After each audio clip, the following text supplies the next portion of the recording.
حضور بعض اوقات نماز میں حضور قلب نہیں ہوتا، بعض اوقات ایسے دماغ پہ کبھی کوئی اور اکثر لوگوں کا تو ہر وقت یہی جھگڑا رہتا ہے حضور قلب کا. آپ نے بعض اوقات کہا شاذ کے طور پر ہوتا ہے ایسے.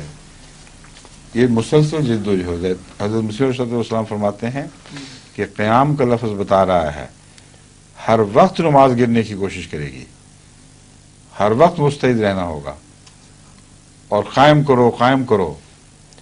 تو اتنا دفعہ خدا نے قائم کرو فرمایا. اگر یہ بعض اوقات کی بات ہوتی تو اتنی ضرورت کیا تھی اتنے دفعہ قیام کہنے کی؟ کیسے حاصل کرنے کے لیے کیا طریقہ کار؟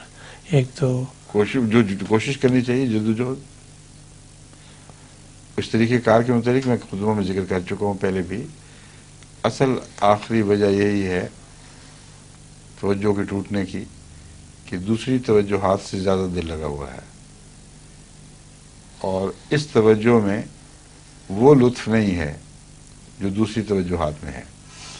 اس لیے اصل مرض کا علاج ہونا چاہیے، یا پھر جیسے مسیح علیہ السلام نے فرمایا ہے کہ کوشش کر کے زور لگاؤ تو رفتہ رفتہ دل لگ جائے گا.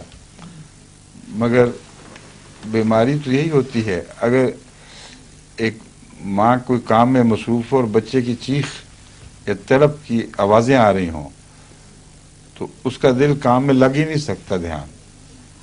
ایک آدمی کو کسی چیز کی فکر لگی ہوئی ہو، یا ایک لڑکا ہے جو کسی اور گھر میں کوئی فکر کیوں دیکھ کے آیا ہے، وہ امتحان میں اس کی توجہ قائم نہیں رہتی. تو توجہات جو ہیں بعض دفعہ چاہتوں کے نتیجے میں، بعض دفعہ فکروں اور اندیشوں کے نتیجے میں بدلتی ہیں اور اس طرف دوڑتی ہیں جدھر وہ اٹک گئی ہیں. تو جب خدا کی طرف جائیں تو جہاں چاہتے ہیں وہاں اس چاہت کو غور کر کے اس کا معیار اونچا کریں.